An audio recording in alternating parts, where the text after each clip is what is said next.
우리가 이제 솔로몬이 이 전도서를 통해서 우리에게 어떠한 이야기를 하고 있는가에 대해서 계속해서 확인을 해왔습니다. 무슨 이야기가 있었냐면 해 아래에서 우리가 하게 되는 모든 수고가 노력이 허무함으로 끝난다라는 이야기였어요.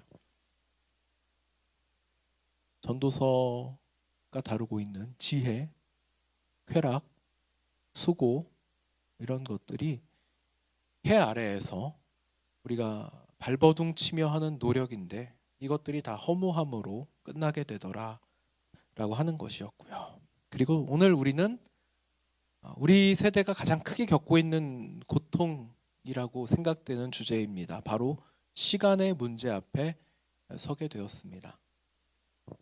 계획한 대로 되지 않을 때, 그리고 또 내가 무언가 지금 놓치고 있는 것 같다는 느낌이 들 때 하나님은 도대체 뭘 하고 계시는 걸까? 이런 생각이 들 때요. 오늘 제목이 왜 내 때가 안 오는 거지 그랬는데, 여러분 혹시 지난 한 주간 또는 지난 몇 개월, 몇 년간 이 질문을 하나님 앞에 던져본 사람이 있으신지 질문을 드려보고 싶습니다. 하나님, 왜 내 때가 오지 않는 겁니까? 하는 질문을 던져보거나 기도하며 가슴을 치며 울어본 기억이 있는지 한번 질문을 드려보고 싶어요. 요새는 되게 그러죠. 우리가 원하는 때 취업을 해야 되고, 원하는 때 연애하고, 원하는 때 결혼하고, 원하는 때 무언가를 성취해야 된다라고 하는 압박감에 시달립니다. 제가 이제 지난주 토요일이요. 어제 말고 지난주 토요일에 우리 성도님 중에 한 분의 자녀가 이제 결혼을 해가지고 결혼식을 다녀왔습니다. 네, 이제 스타렉스 차를 이제 제가 운전을 하고 가는데 그 차에는 공교롭게도 은퇴 장로님 한 분이 타고 계셨지만 그분을 제외하고 나머지 전부 권사님들이셨는데, 권사님들하고 같이 다니면 재밌어요. 필터 없이 말씀을 막 하십니다. 우리 청년부에 자녀를 두고 계시는 권사님도 계셨습니다. 그래서 이제 막 가면서 이런저런 얘기를 하는데, 이제 가는 데가 결혼식장이고 자녀가 청년이고, 그러면 이제 무슨 생각을 하게 되냐면 내 자녀도 빨리 결혼을 했으면 좋겠다, 이 얘기를 하시는 거거든요. 결국에는 자연스럽게 그런 이야기를 하시게 됩니다. 제가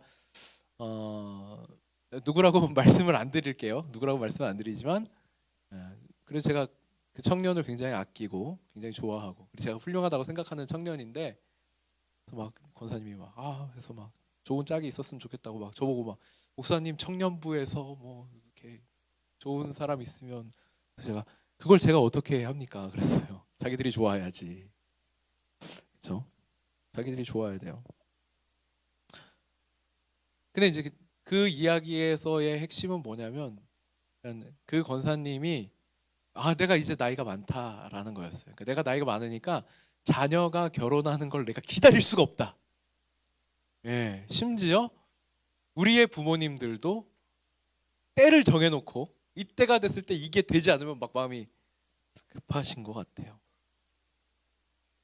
근데 이제 우리는, 이게 부모님은 사실 간접적인 거잖아요.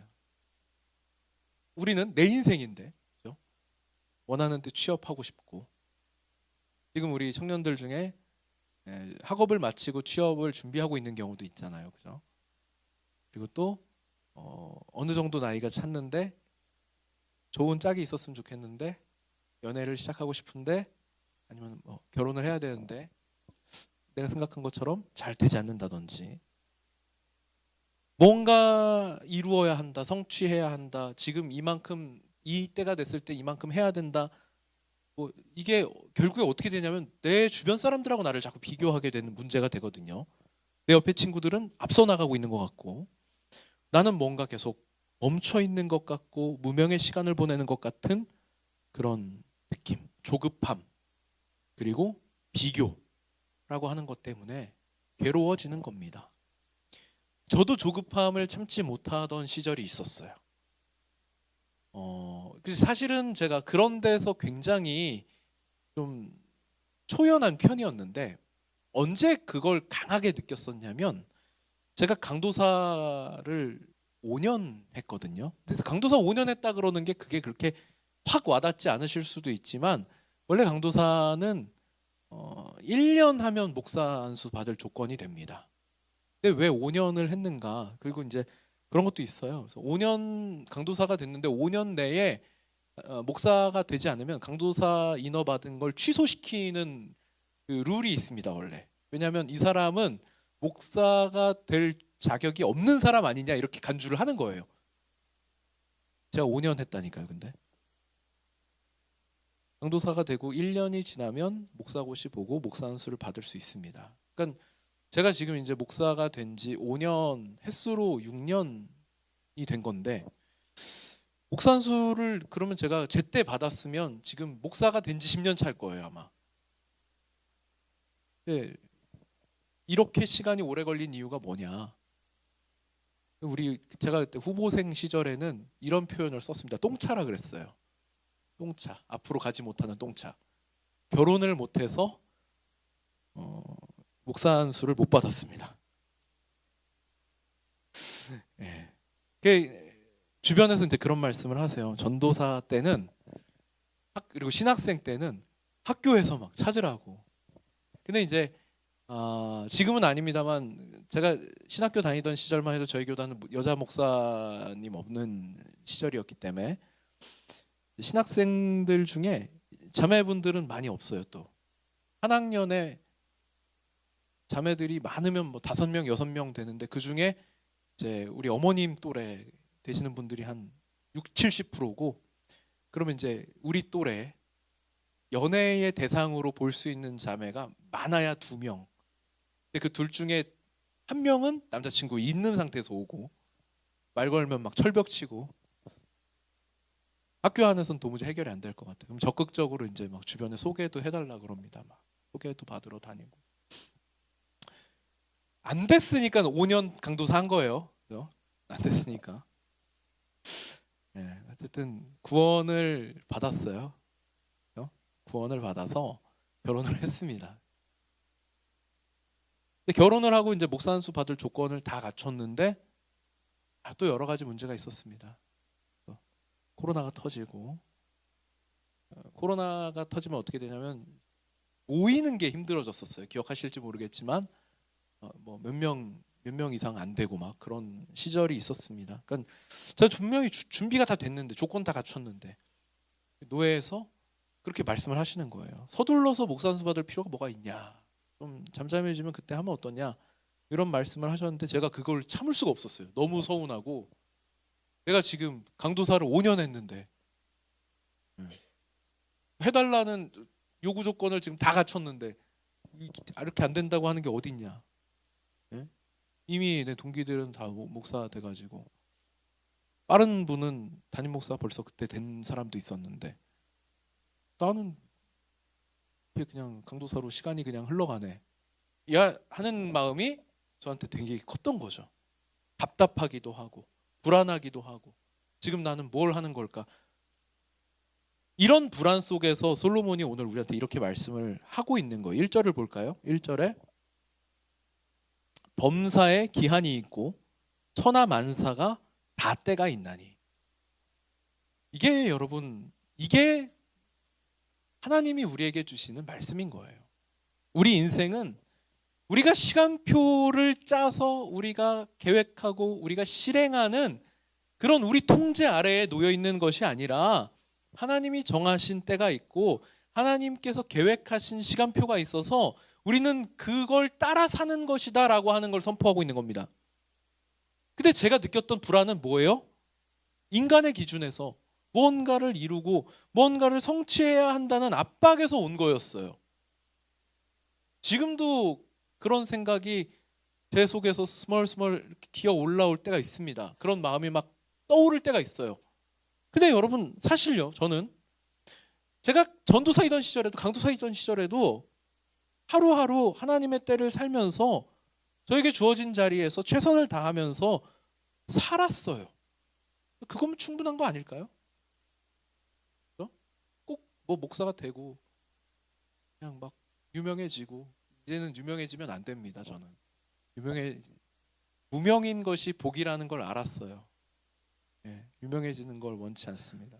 근데 그런 마음이 막 있었거든요. 아, 나도 유명해지고 싶은데, 나도 막 사람들에게 존경받고 싶은데, 내 얘기를 듣고 막 회개하는 사람이 3천 명 있었으면 좋겠네. 그런 수준 낮은 생각을 하던 시절이 있었어요. 근데 이제야 그것을 이해할 수 있게 된 겁니다. 나는 사실 그만한 형편이 못 되는 사람이고, 나한테 주어진 자리에서 내가 최선을 다하면서 사는 것조차도 사실은 벅차더라. 그러니까 그냥 오늘 내가 있는 자리에서 나에게 주어진 역할을 충실하게 하는 것이, 그것이 충분한 일이더라. 이걸 이해하는 데에도 시간이 많이 필요했던 겁니다. 솔로몬이 오늘 우리 본문에 보니까 2절부터 8절까지 14쌍을 가지고, 그러니까 총 7절에서 14쌍의 이야기를 하고 있습니다. 날 때가 있고 죽을 때가 있고 심을 때가 있고 심은 것을 뽑을 때가 있고, 이런 표현을 사용해요. 대조시키면서 사랑할 때가 있고 미워할 때가 있고 전쟁할 때가 있고 평화로울 때가 있다고. 여러분, 이게 무슨 이야기냐면요, 우리는 이 타이밍을 통제할 수 없다는 이야기입니다. 이러한 때가 있고 이러한 때가 있는데, 그게 뭐예요? 그걸 너가 통제하려고 하는 것은 안 될 일이다. 여기 지금 나와 있는 이 이야기들은 뭐냐면, 우리가 우리 의지나 우리 노력으로 조작할 수 없는 것들을 말하고 있는 거예요. 여러분, 우리가 사랑할 때가 있고 미워할 때도 있어요. 그런데 이게 내 맘대로 되지 않습니다. 평화로울 때가 있고 전쟁할 때가 있어요. 근데 여러분, 이거 우리가 통제할 수 없습니다. 이걸 통제할 수 있는 사람은 제가 봤을 때 없다고 보여집니다. 우리는 그러죠. 전쟁을, 미국 대통령 되면 전쟁을 일으킬 수 있지 않을까. 그러니까 그 사람은 자기가 전쟁을 일으켰다고 생각할지 모르겠지만 사실은 그렇지 않다는 얘기예요. 우리는 이 타이밍을 통제할 수 없습니다. 우리의 삶이 시작과 끝, 기쁨과 슬픔, 성공과 실패라고 하는 하나님의 질서 안에 놓여 있다라고 하는 걸 보여주는 겁니다. 우리가 아무리 원해도 울어야 할 때를 웃어야 할 때로 바꿀 수 없어요. 우리의 인생은 철저히 우리의 통제를 벗어난 하나님의 섭리 아래 놓여 있는 것입니다. 그런데 우리가 조급함을 느끼고 비교하고 불평하게 되는 이유는 뭐냐면, 이걸 하나님의 시간표가 아니라 내가 원하는 때에 일어날 그러한 어떤 내 기대와 나의 소망을 충족시키는 그런 사건들이 되기를 바라기 때문입니다. 이 모든 조급함이 결국 뭐예요? 이게 하나님의 주권, 하나님의 섭리를 인정하지 않으려는 인간 중심적 사고, 교만으로 인해서 나오는 일이죠. 솔로몬은 자기 인생에서 이 모든 때에 대한 실험을 마쳤습니다. 그리고 이렇게 고백을 합니다. 11절을 보니까요, 하나님이 모든 것을 지으시되 때를 따라 아름답게 하셨고 또 사람들에게는 영원을 사모하는 마음을 주셨느니라. 그리고 하나님이 하시는 일의 시종을 사람으로 측량할 수 없게 하셨더라. 이게 무슨 이야기냐면, 하나님이 때를 따라 아름답게 하셨다. 여러분, 최근에요, 제가 많이 반복해서 들었던 노래가 있어요. 그 악뮤의 이거 하는 거 말고요. 그 노래 말고, 그 기쁨 뒤에 슬픔이 오는 것, 아름다운 마음이야. 그 노래 제목이 뭔지 모르겠네. 많이 들었어요. 엄청 많이 들었어요. 예, 이 말씀을 묵상하는 가운데 굉장히 많이 공감이 됐습니다. 우리는 모든 일이 다 아름답길 원하잖아요. 근데 그 아름다움이라고 하는 기준이 뭐예요? 그 내가 느껴야 되는 거야. 그죠? 내 기준에, 내 기대에 충족될 때 그것이 아름답고 좋은 거라고 생각을 하지만, 여러분, 사실은 뭐예요? 어쩌면 지금 내 눈에 눈물이 나오는 때가 하나님의 전체적인 그림 안에서 반드시 필요한 때라는 겁니다. 자연스럽게 좋을 때도 있고 또 힘들거나 괴로울 때도 있고, 그러한 일들을 통하여서 하나님의 계획 안에서 내가 필요하다면 성장하는 것이고, 또 하나님의 계획 안에서 이러한 경험들을 통하여서 내가 더 넉넉해질 수 있는 것이고요. 그런 아픔들을 통하여서 하나님을 더 바랄 수 있게 되기도 하고요. 그래서 어쩌면 이게 우리 인생 안에서, 아니, 하나님이 온 세상을 다스리시는 그 경륜 안에서 지금 내가 경험하고 있는 이 순간이 너무나도 필요하기 때문에 하나님 나에게 허락하신 것이라는 생각을 하는 거예요. 그렇다면 그것이 아름답다라는 것이죠. 때를 따라 아름답게 하셨다. 그런데 이제 그 노래들을 다 그 찬혁이라고 하는 그 친구가 만들었잖아요. 그래서 선교사님 자녀는 다르긴 다르구나 그런 생각을 했습니다. 하나님께서는 왜 우리에게 처음과 끝을 온전하게 알 수 없게 하셨는가? 이게 여러분 사실은 모르니까 괴롭잖아요. 모르니까 괴로운데 이거 우리 괴로우라고 하나님이 그렇게 하신 건 아니잖아요. 그죠? 하나님께서 우리에게 처음과 끝 하나님의 때를 알지 못하도록 하신 것은 우리가 어디까지는 하나님을 온전히 의지하며 살도록 하시기 위함입니다. 하나님을 경외하며 살도록. 우리가 모든 것을 안다면 우리가 교만해져서 하나님이 필요 없다고 생각할 겁니다. 근데 그렇지 않잖아요. 제가 이제 한 달 정도 됐는데요. 2달이나 됐네요, 벌써. 시간이 이렇게 흘렀네요. 한 달 됐다고 생각을 했지만 2달이나 지났습니다. 아시는 분들은 아시겠지만 우리 집에 고양이가 2마리 있었는데요. 그 중에 이제 얼룩점박이 잉크가 3월 초에 죽었어요. 갑자기 죽었습니다. 이제 그 반려동물을 키우는 분들은 아시겠지만 상상을 할 수 없어요. 그러니까 이 친구가 막 평소에 많이 아팠고 나이가 많았고 그러면 이제 마음의 준비를 할 수 있었겠지만 그런 준비를 전혀 할 수 없을 만큼 나이도 어렸고 건강했고 생각도 못했어요. 근데 돌연사를 하는 경우가 종종 있다 그러더라고요. 제가 쉬는 날이었는데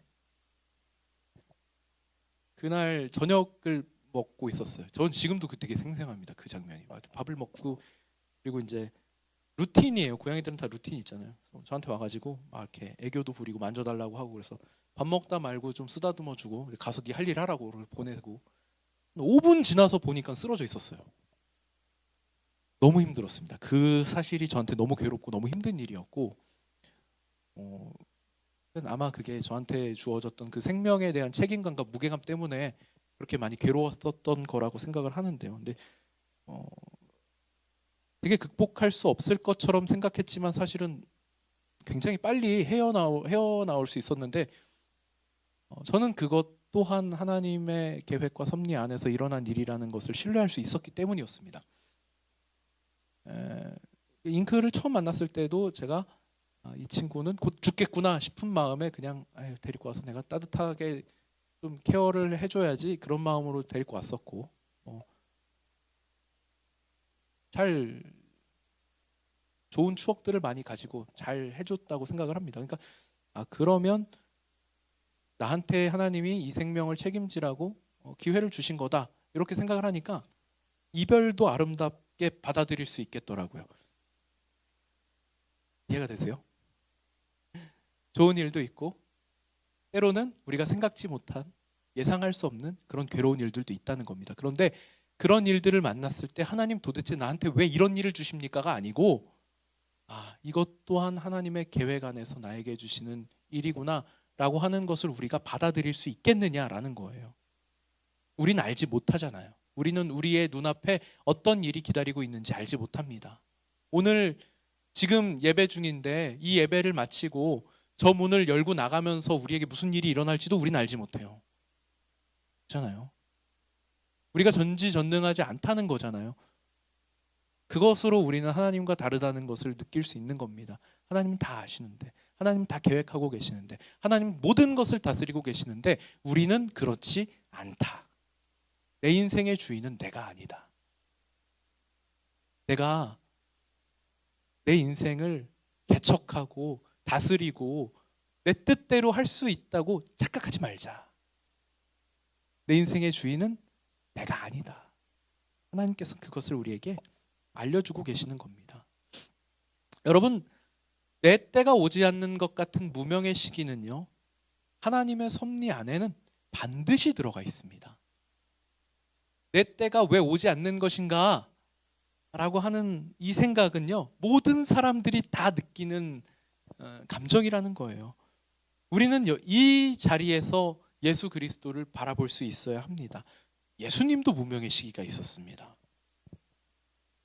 예수님이 세상의 구원이 절실하던 시절에 우리 복음서를 보면요, 예수님이 오시던 시절에 그 시대적 상황과 사회적 배경이 어떠했는지를 우리가 알 수 있거든요. 그런데 예수님께서 오시던 그 즈음에 이 유대인들에게는 아주 강렬한 열망이 있었어요. 메시아가 우리에게 오셔서 우리 민족을 구원하실 것이다 라고 하는 것이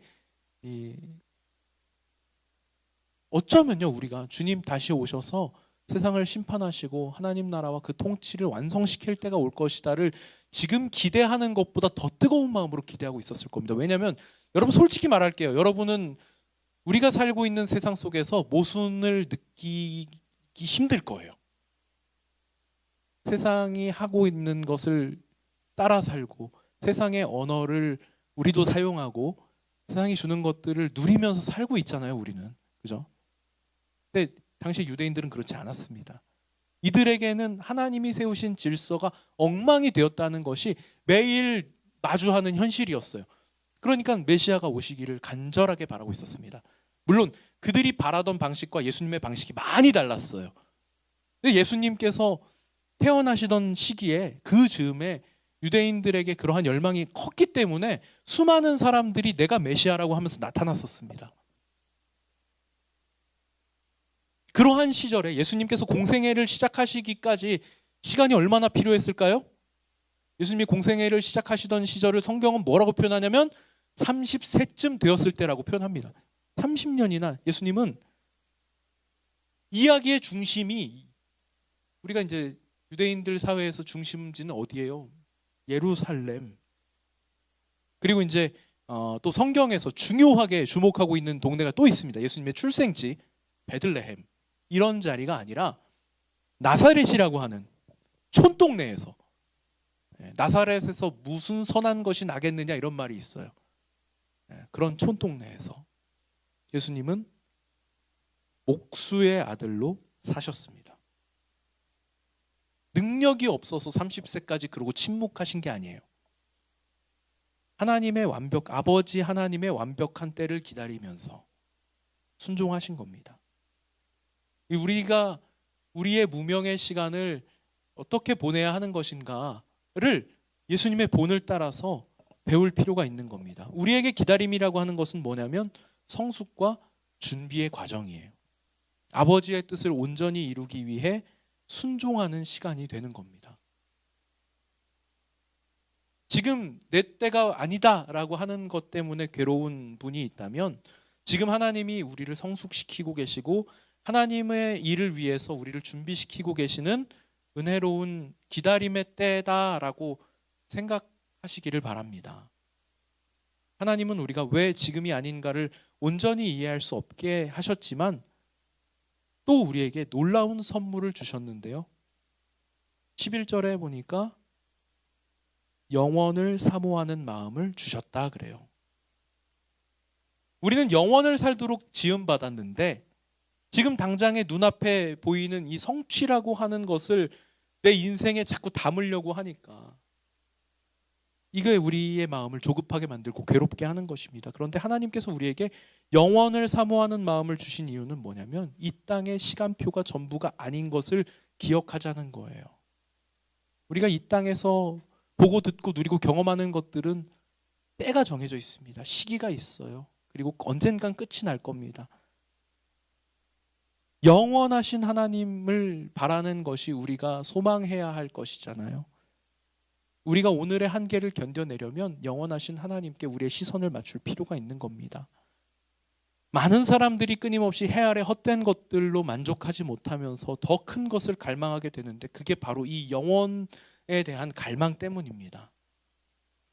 솔로몬도 자신이 이런 유한한 것들로 자기 인생을 채워보니 내가 누리고 경험한 것들이 다 헛되다는 것을 깨닫게 된 거예요.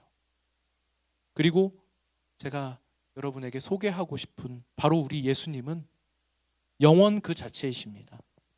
여러분이 여러분 마음에 갖게 된 그 영원을 사모하는 그 커다란 구멍을 채울 수 있는 것은 오직 예수님밖에 없는데 그분이 아닌 다른 것들로 그 자리를 채우려고 하면 그러면 우리는 불안하고 조급하고 괴롭고 내 옆에 사람과 비교하게 될 뿐이라는 거예요.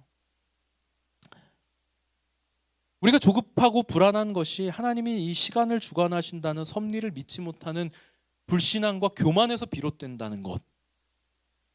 사도 바울은 하나님이 그 아들을 세상에 보내신 때를 이렇게 표현했습니다. 갈라디아서 4장 4절에 보니까요. 때가 참해. 때가 참해. 여러분, 구약 성경이 끝나고 나서 예수님이 태어나실 때까지 한 300년 정도 시간이 지났다고 해요. 인간의 관점에서 300년은 꽤 긴 시간입니다. 그렇죠? 우리가 한 세대를 한 30년 정도로 놓고 본다면, 그렇죠? 요새는 결혼을 좀 더 늦게 하니까 조금 더 길게 봐도 되겠지만 어쨌든 한 세대를 한 30년 정도 놓고 본다면 300년이라고 하는 시간은 10세대예요. 인간의 관점에서 본다면 꽤 긴 시간이겠지만 하나님의 시선에서 보자면 여러분 어때요? 말라기에서 마태복음으로 넘어가는 건 성경 한 장 차이밖에 나지 않습니다. 때가 참해. 하나님의 때가 되면 하나님은 인간의 눈에 가장 절망적이고 가장 암흑기였던 때를 하나님의 때라고 보시고 하나님의 타이밍이라고 보시고 하나님의 때에 정확하게 일하시는 분이라는 거예요. 히브리서 4장 16절에 보면요.